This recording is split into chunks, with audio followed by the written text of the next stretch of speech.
어느 나그네가 진한 향기를 내는 진흙을 만나서 물었습니다. 너는 바그다드의 진주냐? 진흙이 대답을 합니다. 나는 진주가 아닙니다.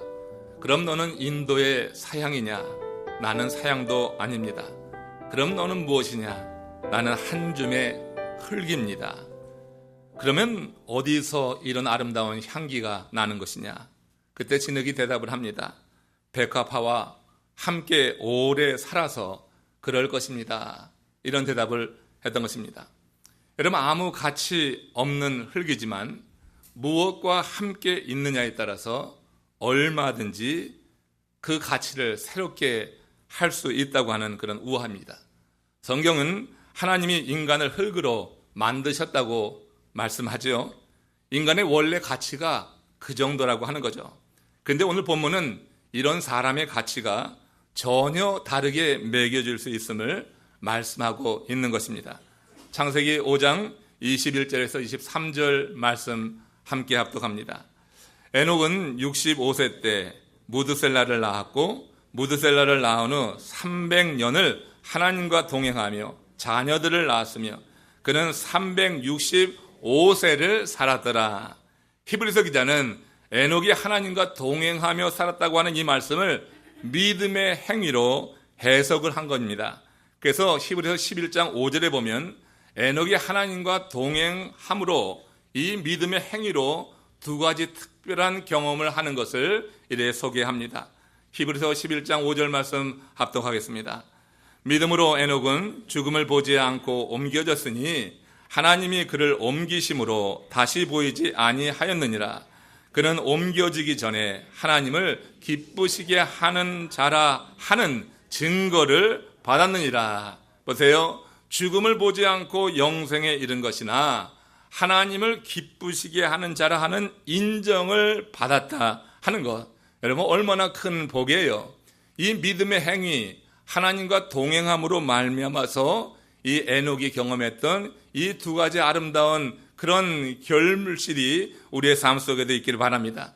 그러므로 여러분, 하나님과 동행하는 삶을 살고 있다고 하면 세상의 조건과 상관없이 그 자체가 복으로 고백되면서 정말 감사하는 마음이 우리 가운데 일어나야 될 줄로 믿습니다. 하나님과 지금 동행하고 있다고 하면서도 감사가 없이 하나님과 동행하고 있다고 하는 것은 말뿐이고 실제로는 불평과 불만만 더 많이 일어나고 이것저것 시비거리만 찾는다고 하면 하나님과 동행하는 삶이 될 것인가?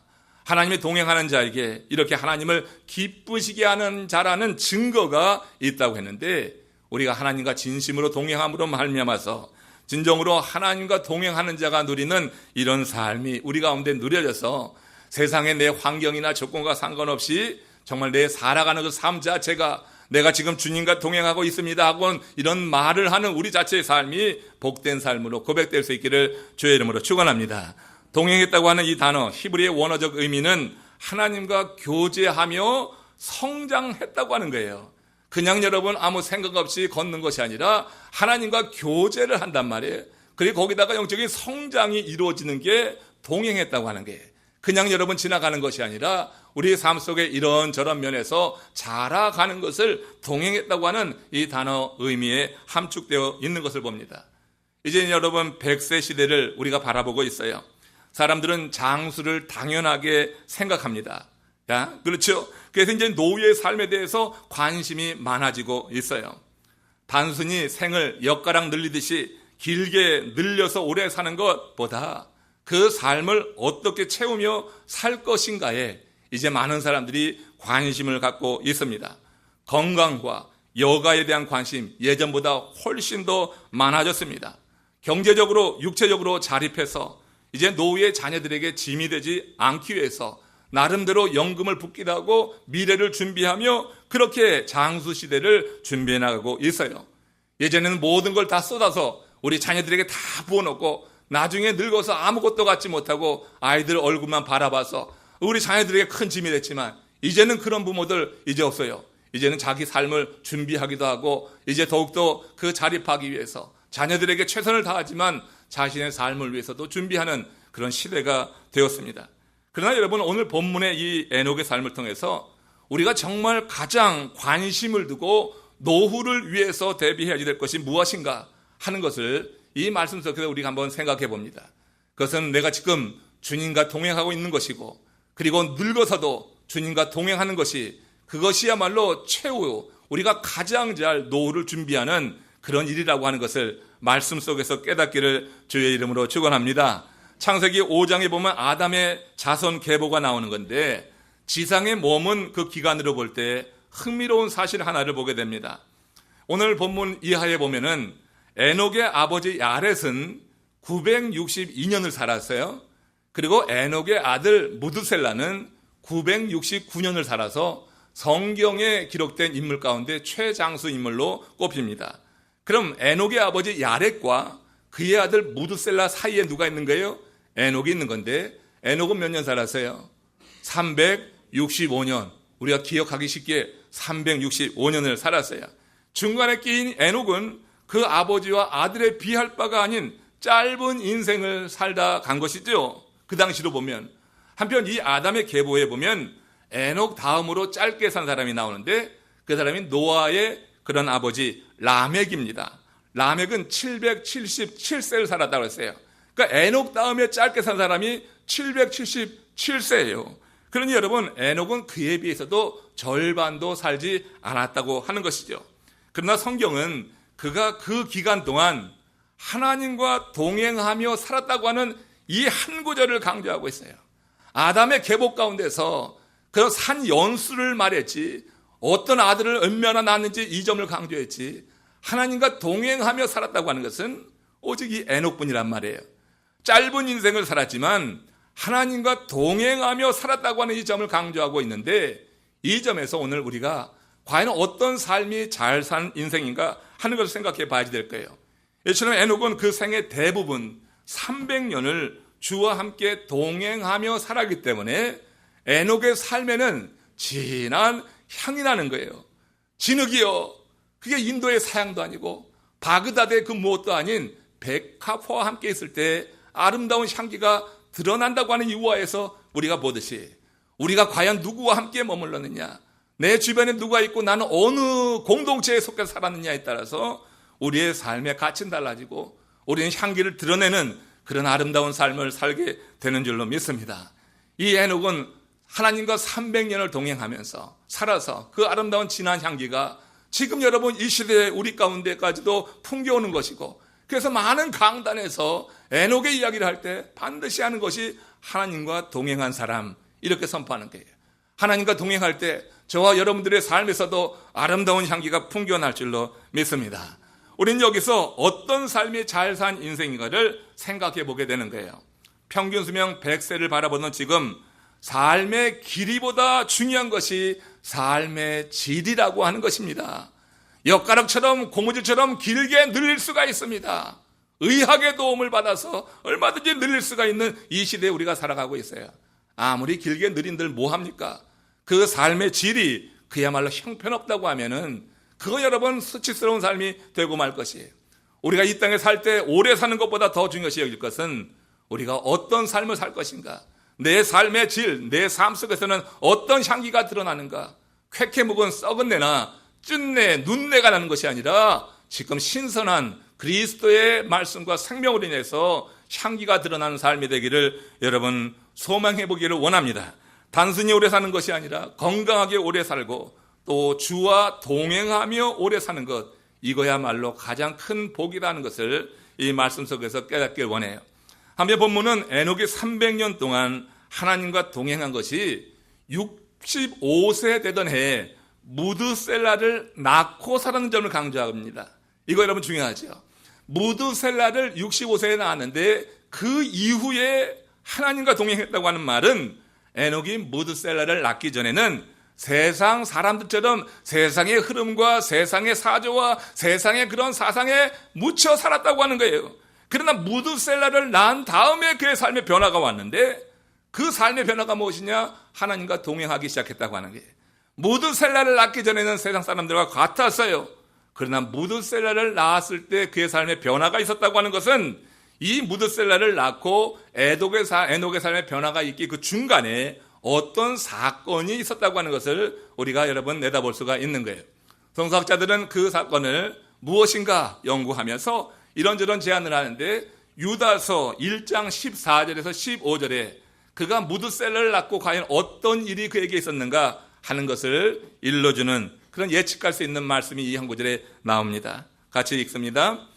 아담의 7대 손 에녹이 이 사람들에 대하였어도 예언하여 이르되 보라 주께서 그 수만의 거룩한 자와 함께 임하셨나니 이는 무사람을 심판하사 모든 경건하지 않은 자가 경건하지 않게 행한 모든 경건하지 않은 일과 또 경건하지 않은 죄인들이 주를 거슬려 한 모든 완악한 말로 말미암아 그들을 정죄하려 하려 하심이라 하였느니라.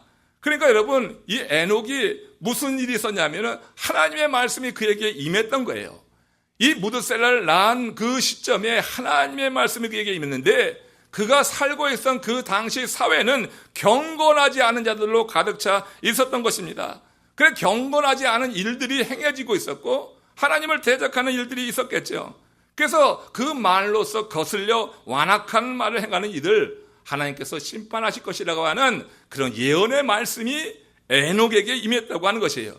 이 말씀을 에녹은 믿음으로 받은 것입니다. 이 말씀이 에녹에게 그야말로 살아있는 레마의 말씀으로 임했다고 하는 것이에요. 여러분 이것이 중요한 것입니다.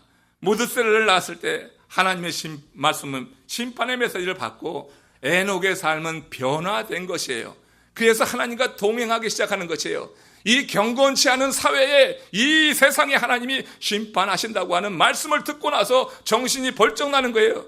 그 하나님과 동행하면서 경건치 않은 사회의 흐름을 거슬려 살기로 마음으로 다짐하면서 그렇게 살기 시작했는데 그 삶이 300년이나 되었다고 하는 것입니다.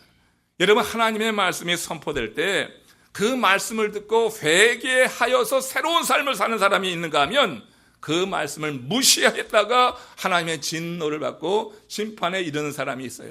오늘도 동일한 하나님의 말씀이 선포되지만 이 말씀을 내게 주시는 하나님의 말씀으로 받아서 이 죄악된 세상에 살기 때문에 우리에게도 하나님께서 이 말씀을 주실 때 마음이 찔리고 마음 가운데 고통이 될 수도 있지만 하나님의 말씀으로 받는 자에게는 반드시 변화가 일어나고 새로운 삶에 대한 소망이 일어나게 될 줄로 믿습니다. 그러나 이런 말씀을 무시할 수도 있어요. 귓등으로 들 수도 있어요. 말씀 들을 때 보는 태도 보면 알 수 있어요. 하나님의 말씀을 들으려고 하질 않아요. 그래 어떡하겠어요? 그 말씀이 들려오질 않는 거예요. 그 말씀이 들려오지 않을 때 어떤 삶의 변화가 있겠습니까? 동일한 말씀이 선포되는데 그 장소에서 말씀을 듣는 이가 있고 말씀을 거부하는 사람이 있어요. 여러분 성경은 말합니다. 바리새인에 전하는 말이라 할지라도 그 말은 듣고 행위는 본받지 말라고 그랬어요. 사람이 싫을 수도 있고 전하는 자가 마음에 들지 않을 수도 있어요. 그러나 전하는 자가 선포하는 하나님의 말씀을 하나님의 말씀으로 받아들이는 것은 나를 위해서 유익한 줄로 믿습니다. 그 말씀을 받아들이고 그 말씀대로 살려고 하는 것은 내 의지와 결단에 달려 있는 것이에요. 그렇기 때문에 모든 예배에서 선포되는 하나님의 말씀에 우리가 마음을 열고 그 말씀을 받아들일 겸손함이 우리 가운데 있어야 될 줄로 믿습니다. 하나님의 말씀을 들을 때 그 나타나는 현상들을 이제 베드로와 스데반의 이야기 속에서 우리는 아주 적나라하게 대조적으로 보게 되는데 베드로가 여러분 주의 말씀을 전합니다. 그리고 그들이 유대인들의 행한 일에 대해서 책망하면서 돌이킬 것을 말할 때 그때 그 베드로의 설교를 듣고 보인 그런 회중의 반응이 사도행전 2장 37절에 이렇게 나옵니다. 같이 읽습니다. 그들이 이 말을 듣고 마음에 찔려 베드로와 다른 사도에게 물어 이르되 형제들아 우리가 어찌할꼬 하여거늘 그랬어요.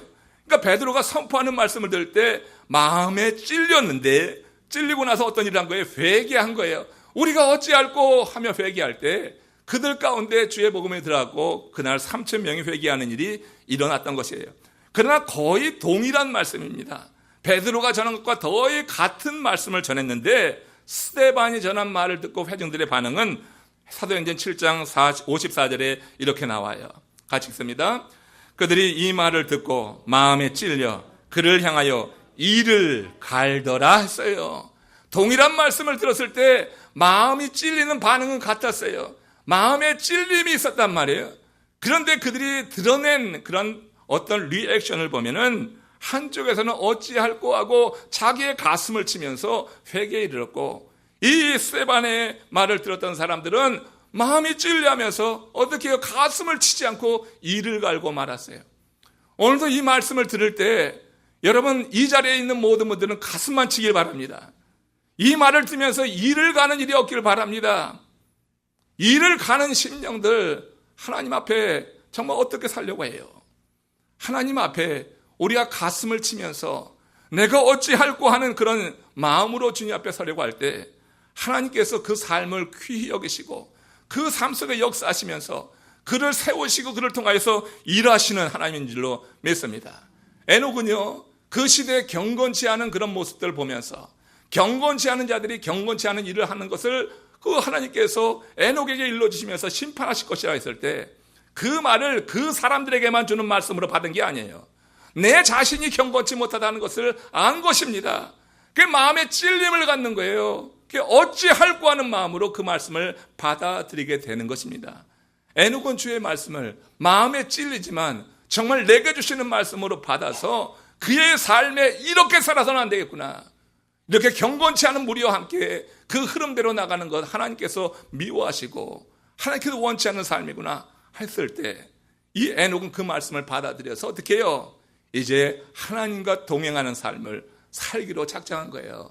하나님과 동행하는 사람이 경건치 않은 생각을 하고 경건치 않은 일을 하겠습니까? 경건치 않은 일을 이제 끄는 것입니다.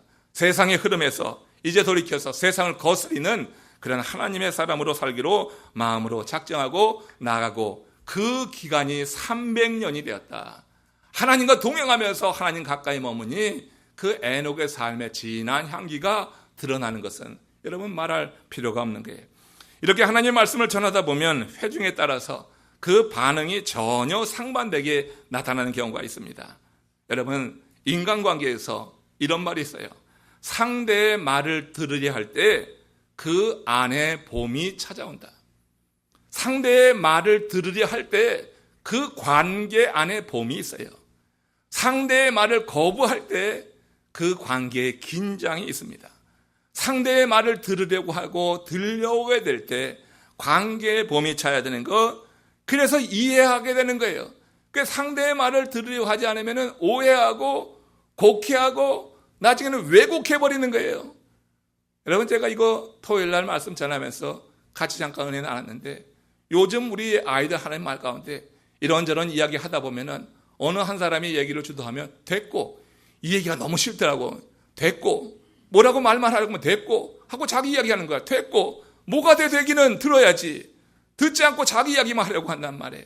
상대의 말을 들으려고 할 때 그때 여러분 그 관계 안에 봄이 차들면서 친밀한 관계 안에서 함께 서로 세워지면서 동행하는 삶이 있게 되는 줄로 믿습니다. 신앙생활에서도요. 하나님의 말씀에 귀가 열려 들으려고 할 때 비로소 그 심령의 영적인 봄이 오는 거예요. 내 마음에 영적인 봄이 차야 들어야 돼요. 내 마음이 씨앗을 받아들일 만큼 옥토로 준비돼야지 돼요. 내 이 완악하고 메마른 마음을 심령의 객안에서 주의 말씀에 씨앗이 떨어질 때 그럴 때 여러분 그것이 싹트고 열매로 맺혀지게 되는 거예요. 하나님의 말씀에 귀가 열리는 은혜가 특별히 임하시기를 축원합니다. 하나님의 말씀에 귀가 막혀있는 심령들은 이 시간 귀가 열리길 바랍니다. 모든 예배에는 그 말씀 들어야지 될 심령이 있다고 해서요. 오늘 이 자리에도 하나님의 말씀을 들어야지 될 심령들이 분명히 있습니다. 여러분 마음을 열고 귀를 열고 드러난 겉의 모습만이 아니라 내 심령이 진정으로 하나님의 말씀이 들려올 수 있도록 은혜를 구하세요. 그럴 때 심령에 봄이 찾아드는 것입니다. 하나님의 뜻을 이해하게 되고 그리고 그 뜻에 순종하는 마음도 이 관계가 여러분 이렇게 원활하게 될 때, 친밀할 때, 그 말을 듣게 될 때 그때 여러분 그런 관계 형성이 이루어지는 것 아니겠어요? 하나님께서는 이스라엘 백성들이 하나님을 떠나서 하나님을 등지고 그래서 심판받고 환난당하는 그 현장에 있는 그 백성들에게 하나님은 계속해서 하신 일이 무엇이냐면 선지자들을 세우셔서 행하신 일 가운데 가장 대표적인 일이에요. 이사야서 44장 1절에 보십시오. 같이 읽어보십시오. 나의 종 야곱 내가 택한 이스라엘아 이제 들으라고 하는 거예요. 주님은 듣기를 원하시는 거예요. 그들이 지금은 죄를 지어서 고난의 현장에 가 있지만 하나님께서 그들을 포기하지 않은 것입니다. 이스라엘 백성에게 말씀하시고 있다고 하는 것은 그 백성을 여전히 포기하지 않고 그 백성을 다시 세우고 회복시키겠다고 하는 하나님의 의지가 담겨 있는 거예요. 그래서 이사야 선지자 같은 선지자들을 보내서 계속해서 반복해서 강조하는 것은 들으라고 하는 것입니다. 비록 그들이 죄에 대해서 공의의 하나님이 심판하실 수밖에 없었지만 그들을 놓지 않고 있다고 하는 증거가 뭐냐면 선지자를 세워서 말씀을 선포하게 하신 거예요. 그래서 하나님은 말씀하시고 그 백성은 듣고 회개하여서 다시 당신과 친밀한 관계에 놓이기 원하는 것, 이것이 하나님의 뜻이라고 하는 것입니다. 에녹은 하나님의 심판을 말씀하셨을 때 그것을 진지하게 받아들였어요. 나는 아니고 저 못된 경건하지 않은 이 사회의 그 백성들에게 주신 말씀입니다. 이것이 아니라 나도 그 일원이었는데 나도 경건치 않은 자로서 하나님의 말씀을 받은 것입니다. 진지하게 받아들인 것입니다. 마음에 찔림이 있었지만 이것을 하나님의 말씀으로 받아서 경건치 않은 이 사회, 나를 포함한 이 사회에 하나님이 심판하시겠다고 하니 돌이켜야지 되겠다 하는 그런 마음의 각오를 가지고 그 말씀을 받아들인 이후에 삶의 대변화가 일어나기 시작했던 거예요. 그게 바로 하나님과 동행했다고 하는 것입니다. 그래서 여러분, 이 아담의 족보에서 다른 사람들은 몇 년 살면서 줄기차게 애 만나. 그런데 에녹은 애를 낳는 것뿐만 아니라 하나님과 동행했다고 하는 이 말을 강조하는 거예요. 동행이라고 하는 이 한 글자가 얼마나 귀하냐 말이에요. 그 시대에, 경건치 않은 시대에 하나님과 동행하는 것은 너무나 많은 도전이 있는 거예요. 이것은 여러분 왕따를 각오해야지 되는 거고 핍박을 각오해야지 되고 비난받을 각오를 해야지 되는 거예요. 경건치 않은 세대에 거슬려서 주와 동행한다고 하는 것이 얼마나 힘들어요. 에녹이 살던 그 시대는 노아 홍수 이전으로 사람들은 극도로 방탕한 삶을 살고 있었습니다.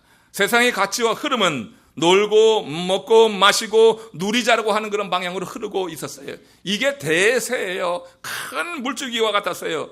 그러나 에녹은 그런 시대의 조류에도 불구하고 주님께서 주신 말씀을 받아들이는 순간에 경건치 않은 그 사회에 하나님 말씀하셨을 때 그 말씀을 겸손하게 받아들였을 때 그런 삶의 대변화를 이루기로 작정한 거예요.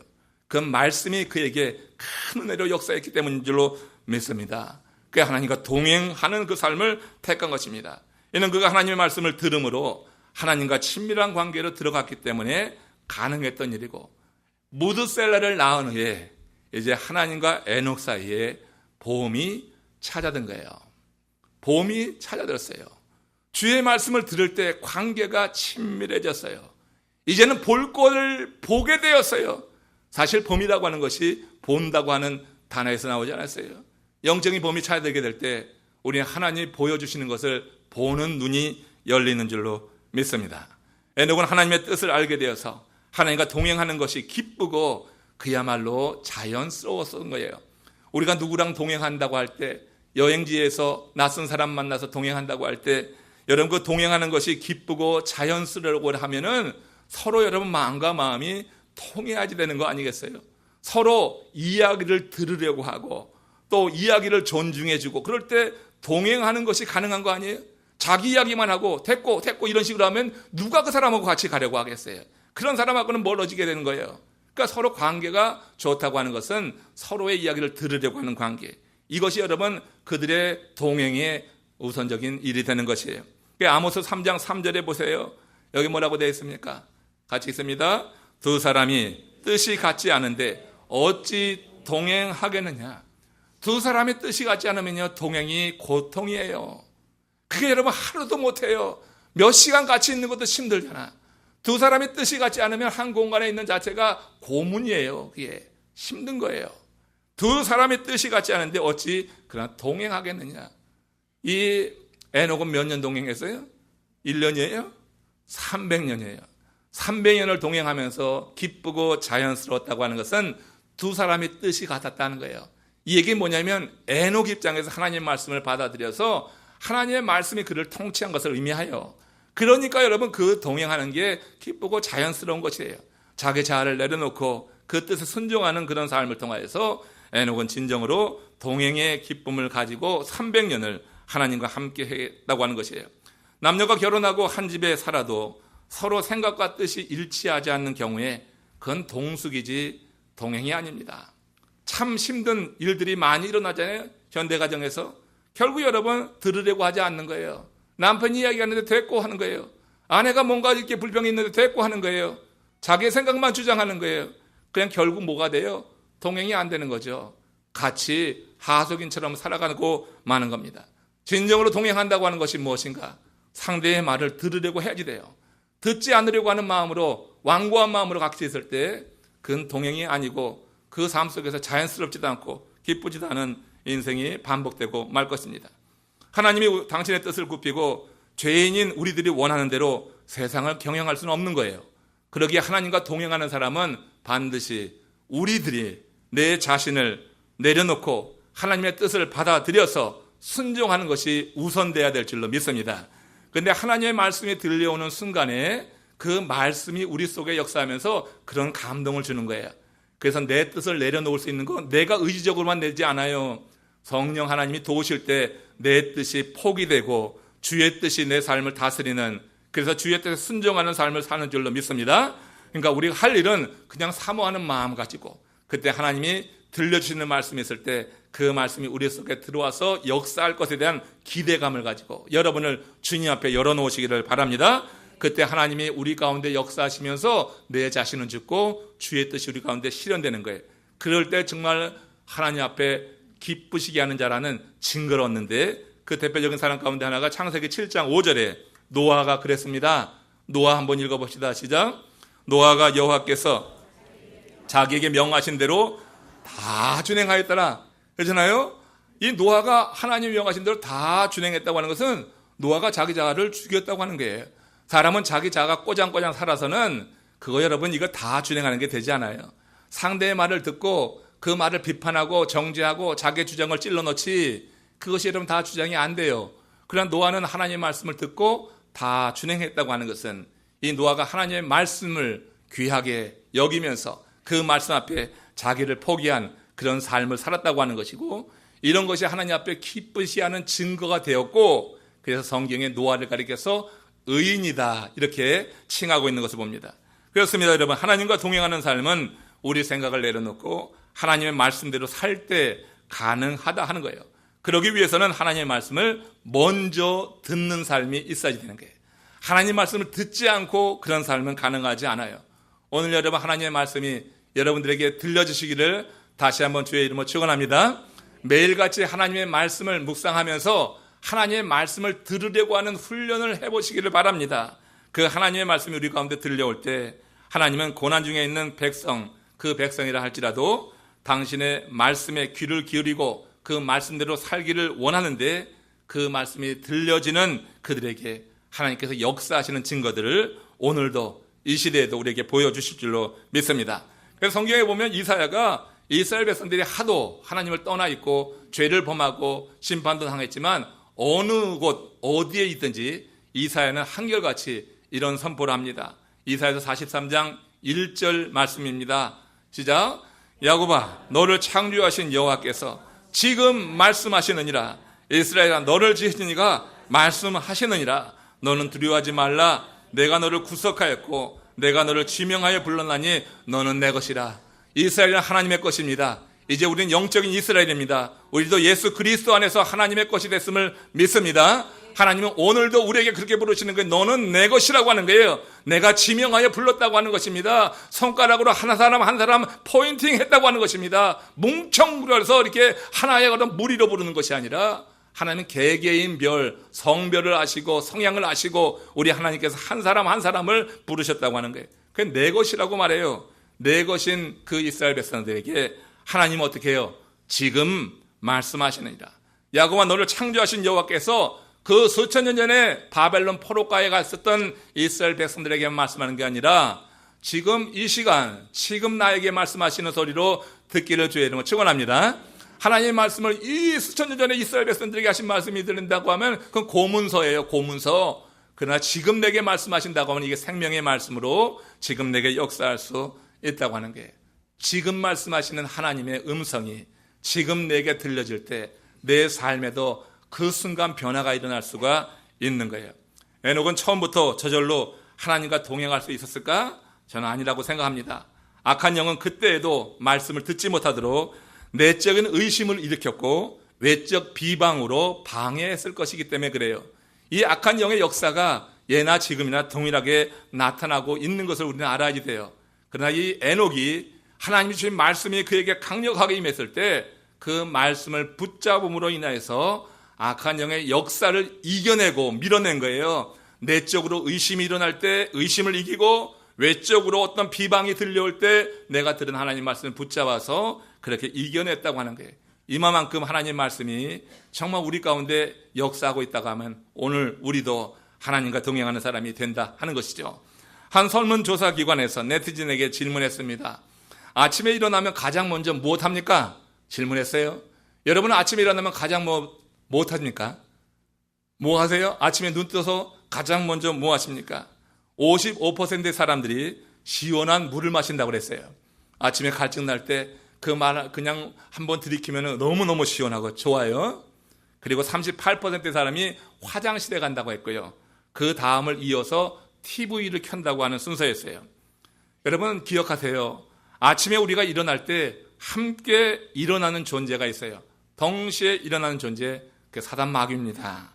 우리가 아무리 일찍 일어나도 사단 마귀는 그 시간에 어김없이 우리와 함께 일어나서 하나님의 말씀을 듣지 못하게 하고 세상에 관심하게 하고 세상 유혹소리에 들어가게 그렇게 역사하는 것을 우리는 알아야 돼요. 그렇다면 우리가 아침에 일어나서 무엇부터 해야지 될까 하는 것이 분명해지죠. 믿는 우리들이 무엇부터 해야지 되겠어요? 물론 물 마시세요. 이 말 들었다고 해서 물 마시는 거 뒤로 미루지 말고 일어나서 마셔도 좋습니다. 화장실 가야지 되죠. 생리 현상을 해결해야지 됩니다. 그러나 그것만 해서는 안 된다고 하는 게예요. 그게 전부여서는 안 되는 거죠. 그렇게 하고 나서 부지런히 허겁지겁 세수하고 비즈니스로 직장으로 뛰어가는 그런 인생이 아니라 우리는 반드시 하나님의 말씀을 묵상하는 시간을 가져야 될 줄로 믿습니다. 하나님의 말씀을 묵상하는 시간, 물 마시고 화장실 가고 그 이후에도 할 수 있는 거예요. 아무튼 하루가 시작되면서 주의 말씀이 내 심령에 머물 수 있도록 하는 묵상의 시간 꼭 필요한 것입니다. 그때 하나님은 우리와 말씀 안에서 동행하시면서 우리를 강하게 하셔서 마귀를 이기게 하신다고 하는 거예요. 이렇게 에녹이 하나님과 동행할 수 있었던 가장 첫 번째 비결은 뭐냐면 에녹은 하나님의 말씀을 듣는 귀가 열렸다고 하는 거예요. 그리고 그 하나님의 말씀을 다른 사람이 아니라 내게 주시는 생명의 말씀으로 받았다고 하는 것입니다. 이게 하나님과 동행하는 자가 행해야 될 첫 번째 일이에요. 말씀 듣는 것입니다. 또 하나, 우리는 하나님과 동행할 때 중요한 것을 기도하는 삶으로 말하겠습니다. 물론 기도하지 않고도 하루를 시작할 수 있고 뭐든지 할 수 있어요. 그러나 그 모든 일은 자기 혼자 한 것이지 주와 동행하는 가운데 이루어진 일은 절대 아닙니다. 기도하면서 행한 일이야 말로 하나님과 동행하면서 이룬 일이에요. 우리는 기도를 통해서 하나님의 뜻이 무엇인지 알고 주와 동행할 수 있는 거예요. 그거 하지 못하면 자기의 감정에 이끌리게 되고 자기의 생각에 지배당하게 되고 그래서 결국 그건 자기 일이 되는 것이지 하나님이 기뻐하시는 일이 되지 않을 때가 많지요. 하나님은 우리와 주일날 교회 안에서만 동행하는 것이 아니라 일상생활 속에서도 동행하시기 원하셔서 하루의 시작이 하나님의 말씀으로 시작되는 것을 정말 기뻐하시는 건데 에녹은 그렇게 살았어요. 에녹이 동행했다고 하는 것, 300년 동안 동행했다고 하는 것, 과거의 삶을 끊고 이제는 경건치 않은 사회와 그 흐름을 따르지 않고 하나님과 동행하면서 거룩한 삶을 살았다고 하는 것은 이렇게 하나님의 말씀을 한쪽으로 듣고 그리고 어떻게 해요?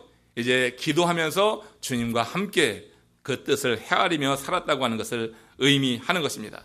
에녹은 죄로 관영했던 그 시대에 세상 연락에 빠지지 않고 신실하게 살았는데 그것은 바로 그가 듣는 삶을 그때 이렇게 말씀을 듣고 기도하면서 음성을 듣는 그런 삶을 살았기 때문에 그 신실한 삶, 경건치 않은 유다서에서 그렇게 강조하는 것이 경건치 않다고 하는 일이잖아요. 계속 경건치 않은 사람이 경건치 않은 일을 했다고 하는 그 말을 에녹에 선포할 만큼 그 당시가 경건치 않았는데 이 에녹은 경건한 삶, 거룩한 삶을 살 수 있었던 것, 그것은 듣는 삶이 우선됐기 때문이다.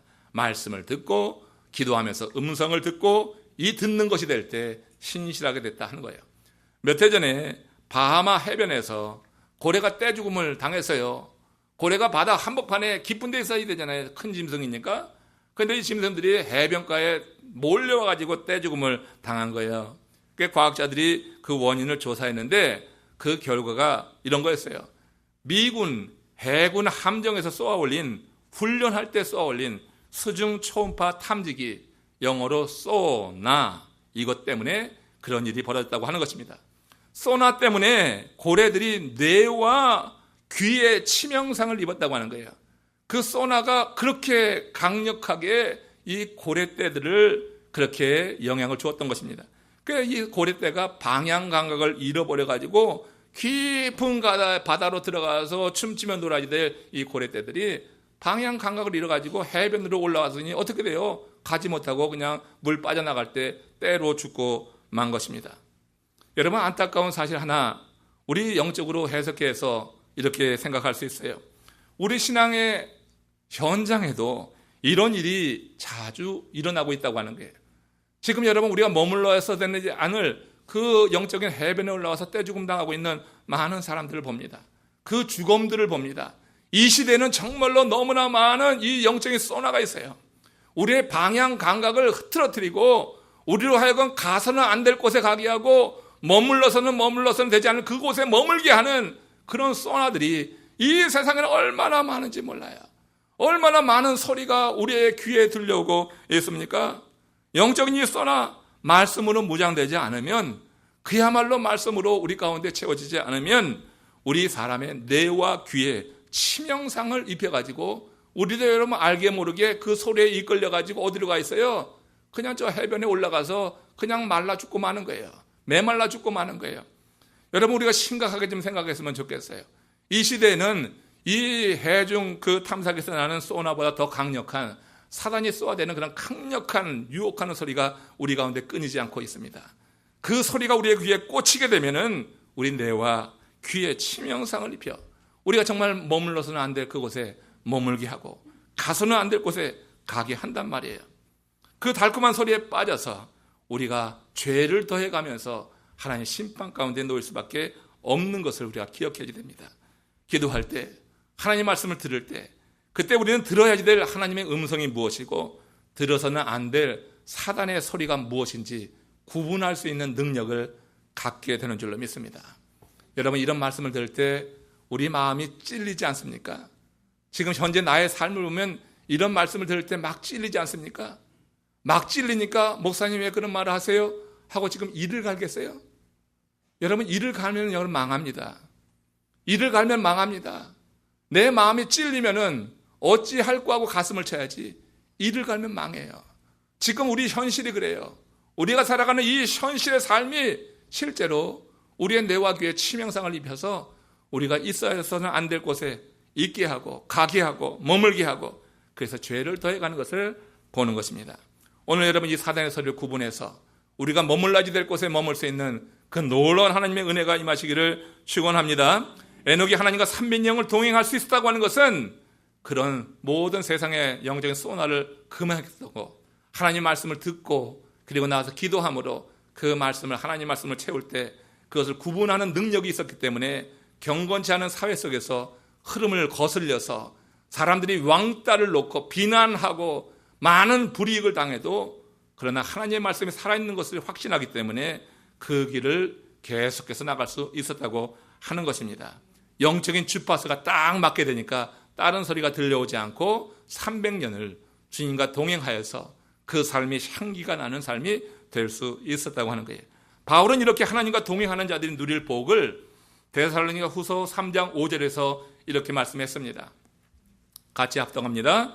주께서 너희 마음을 인도하여 하나님의 사랑과 그리스도의 인내에 들어가게 하시기를 원하노라. 자, 제가 이 말씀 참 귀하게 여깁니다. 하나님과 동행하는 자에게 하나님이 가장 먼저 행하시는 일이 참 가슴 벅차다. 어제 새벽에도 잠시 나눴어요. 하나님은요, 당신의 말씀을 지키며 당신과 동행하는 자들의 마음을 인도하십니다. 멋있죠? 여러분, 내 마음을 내 감정에 따라서 그렇게 맡겨버리면은 우리는 형편없는 삶을 사는 거예요. 정말 방향 감각을 잃어버리고 이리저리 유리방황하면서 이게 삶이 무엇인가 이렇게 갖고 살아가는 거예요. 세상에 있는 많은 사람들처럼. 그런데 우리 하나님께서 동행하는 자에게 먼저 하시는 것은 우리의 마음을 인도하시는 거예요. 당신의 뜻으로 우리를 인도해 가시는 거예요. 내 마음 나도 모르겠다 하는 것이 아니라 이제는 어떻게 내 마음을 인도하시는 하나님이 경험되는 거예요. 우리의 마음을 그렇게 인도하시면서 성령이 그 삶을 지배하면서 사단의 지배에서 벗어나게 하고 하나님과 친밀한 관계에 머물게 하는 것입니다. 삶의 대변화가 일어나는 거예요. 하나님과 동행하는 삶이 정말로 기쁘고 자연스럽고 당연한 것이 되는 것이에요. 우린 지금 여러분 세상의 흐름에 따라갈 때 그것이 자연스럽고 편해요. 거슬려가는 건 참 여러분 쉽지 않아요. 너무 많은 사람들이 그 길로 가니까, 너무 많은 사람들이 넓은 길로 가니까 좁은 길로 가고 좁은 문 열고 가는 것이 참 힘들어요. 우리가 여러분 주님과 동행하는 삶은 그런 걸 감내해야 돼요. 그것저것 다 쫓아가다가는 실제로 주와 동행하는 삶은 말뿐인 경우가 많아요. 구호로 그치는 것 갖고는 능력을 얻지 못하는 것입니다. 바울은 이 변화를 그리스도의 인내에 들어가는 것으로 설명합니다. 그리스도께서 내 마음을 인도하셔서 하나님의 사랑의 깊이와 넓이와 높이를 알게 하시고, 그리고 더 깊게 나가서는 그리스도의 인내가 무엇인지, 그래서 여러분 하나님의 말씀 가운데 그 하나님과 동행하면서 수없이 많은 거친 저항들이 밀려오지만 그리스도의 인내를 알기 때문에, 그리스도의 인내라고 하는 것은 그냥 견디는 것이 아니라 최후 승리에 대한 확신을 가지고 참아내는 거거든요. 그러니까 그리스도의 인내로 나를 이끌어가는 거예요. 하나님의 사랑의 깊이와 넓이를 알면서 능력을 주고, 그리고 그리스도의 인내에 우리를 이끌어가면서 정말 참는 가운데도 그것이 고통이 아니라 참는 가운데 육체적으로 환경적으로 좀 어려운 순간순간들이 있지만, 그러나 최후 승리에 대한 믿음을 가지고 견디고 마침내 승리자가 되도록 우리를 이끄신다고 하는 것입니다. 여러분, 세계적인 문호 톨스토이가 1828년 러시아 남부 한적한 마을 툴라에서 태어났습니다. 이 톨스토이가 태어났을 때 정말로 못생겼다고 그렇게 알려졌어요. 너무너무 못생겼어요. 예? 제가 농담 삼아 이야기하지만 신방 가서 아기들 낳았을 때 이왕이면 이쁘게 낳으셔야지 목사가 곤란하지 않아요. 그래 참 이쁘다, 장군 같다, 왕자 같다, 공주 같다 하는데 너무나 그런 말이 생각나지 않을 정도로 못생기면은 그때 목사들이 하는 기도는 뭐예요? 참 베이비 같다 이렇게 하고 하는 거란 말이에요. 예, 참 베이비 같다. 정말 아기가 아기 같은데 할 말 없을 때 그래요. 이 톨스토이가 그렇게 태어났어요. 정말 못나게 태어났다고 합니다. 어려서부터 자기의 널찍한 코, 두꺼운 입술, 작은 회색 눈, 큰 발다리를 늘 비관하며 살았다고 하는 거예요. 그의 입술에는 이런 비관적인 말이 늘 따라붙었어요. 나는 너무 못생겨서 도저히 행복한 생활을 할 수 없을 거야. 그러나 그가 그리스도를 영접합니다. 인격적으로 만납니다. 원래 믿는 국가니까. 그러나 그가 인격적으로 그리스도를 만나면서 그는 인생의 행복은 외모가 아니다, 내적 풍요로움에 있다 하는 사실을 절실히 깨닫게 됩니다. 즉 진정한 아름다움이란 사람의 외모가 아니라 내면의 사랑에 있다. 내 내면에 그리스도의 사랑으로 차 있느냐, 이것에 따라서 사람이 진정한 아름다움을 소유할 수 있다 하는 사실을 깨닫는 거예요. 그는 하나님과 동행하면서 이웃을 사랑하는 사람들의 내면에서 이 아름다움을 봤어요. 여러분들의 내면에서 그런 아름다움을 보여줄 수 있기를 바랍니다.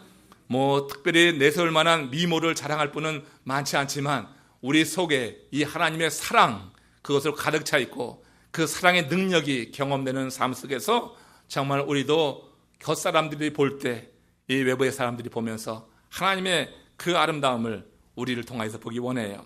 톨스토이 그걸 깨달은 것입니다.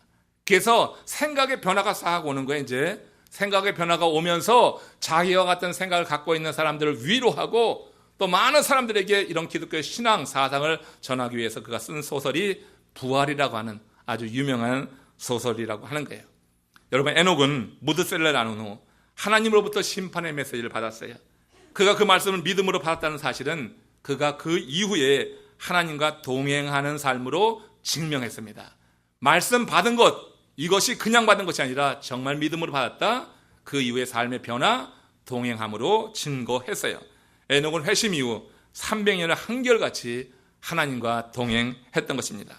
그것이 그가 비록 짧은 인생, 성경에 기록된 아담의 계보 가운데 가장 짧은 그런 인생을 살았지만 그의 삶에서 가장 아름다운 향기를, 인도의 사향이 아닌 백합화와 함께 있었던 그 진흙이 향기를 드러내는 것처럼 그 가치는 정말 진흙 한 덩이에 불과하지만 그가 그리스도와 함께 하나님과 함께하는 그 삶 속에서 정말 아름다운 향기를 드러내는 존재가 되어서 성경에 딱 한 글자 하나님과 동행하였더라.